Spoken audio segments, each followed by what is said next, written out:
In this video, I will teach you how to calculate the inductance reactance of a circuit as given below.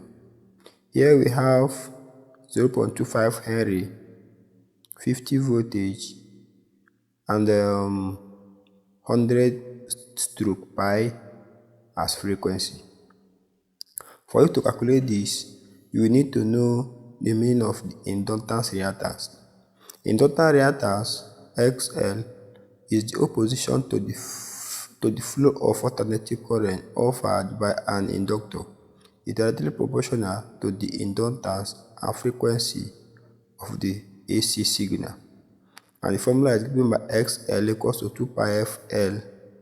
When you substitute this to the equation, you get it as 50 ohms.